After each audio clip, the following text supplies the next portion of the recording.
Last month, our Lesley was invited by the U.S. State Department to speak to female journalists, athletes, and entrepreneurs in Uzbekistan about her trailblazing career for the 50th anniversary of Title IX. Lesley shares with us her extraordinary experience.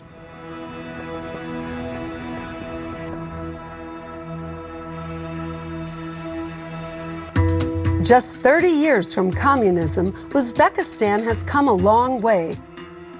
Beneath its beautiful facades, there remain strong reminders of its Stalinist past.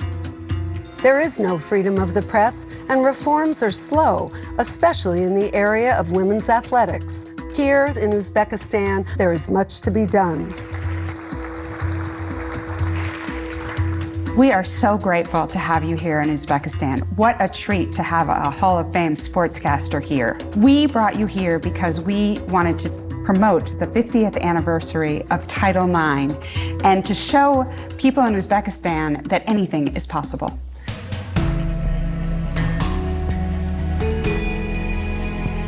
For thousands of years, silk has been the culture and the commerce of Uzbekistan. This factory sits on the same land as silk weavers from more than 2,000 years ago.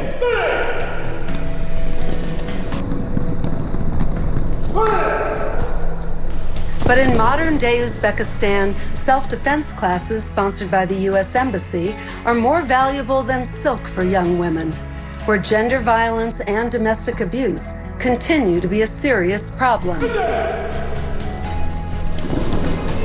I was privileged to speak with women journalists, students, all kinds of women who are yearning for the same opportunities that we have in the United States. I am so excited to be here. It's really a privilege. In the Fergana Valley, part of the ancient Silk Road and the most populous area of Uzbekistan, women had questions about business, how to pay back loans, or the dilemma of leaving children at home. As a woman, sometimes we need to think about our family. How did you manage the work and the life balance? Yes. In this period of time? In a moment of shared humanity, I told her that we have the same challenges, but that legislation has given us a voice. You should be able to have a dialogue with someone. Is this possible? How could I do it? How do I start? How do I pursue my dream? While the country is leaning more Western, many Uzbek women are caught in the Islamic tradition of being subordinate to their fathers. But there are notable stories of success, like 8-time Olympian Oksana Chusovitina, who's going for her 9th Olympics when she will be nearly 50 years old. The facilities in Uzbekistan are a far cry from the Soviet system she grew up in. When you first came to Uzbekistan, were you shocked at the facilities? Oksana acknowledges the facilities have been subpar, but she is determined to compete in Paris in 2024. At every stop, I tried to offer hope and a plan. I had great opportunities, and I always say that sports is a passport to the world. Of how in my own career the credentials said no women allowed, and how my job didn't exist before I started. I encourage them that their passions, their voice, has to outweigh the challenges. I have chills. Not only to be joined by you here in studio, what a powerful feature, but you are such a powerful individual who has continued to change the world and change culture. And when you think about culture, having immersed yourself in Uzbekistan, how would you describe the culture of that area?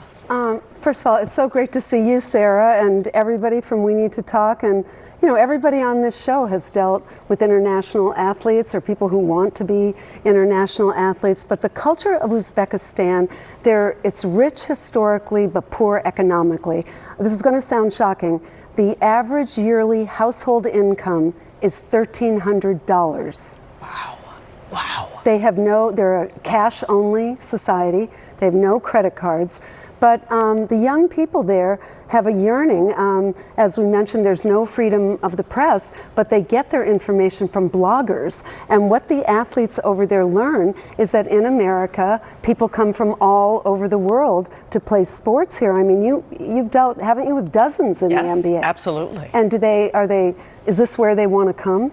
Well, I think this is the place. You talk about value, you talk about being able to have opportunity. And I think the one thing that stood out, we were watching your feature in the self-defense classes of these young women and of females. And in the feature, you said even more valuable than silk. And so understanding the economy, to think about that concept. And Lesley, what is and why is there such value for these women to have the ability to be able to protect themselves?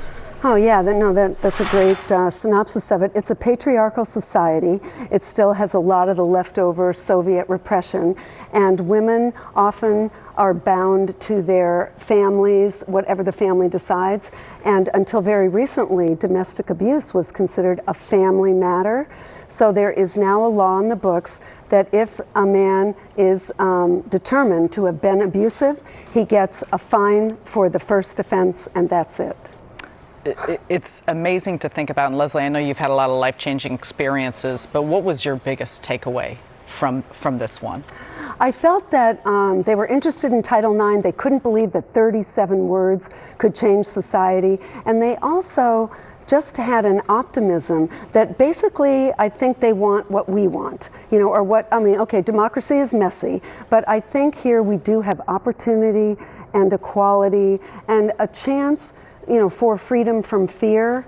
And I mean, you know yourself, you've traveled internationally. I think that basically travel strips down the barriers and you can really communicate with someone about their wants. Lesley, as always, they were lucky to get to hear your insight, and we are lucky to have you in studio and also just for everything that you have done for us. So thank you. Thanks for being a legend. And thank you. The best. All right. When we return to We Need to Talk, we will talk about the Army-Navy game and we'll wrap things up.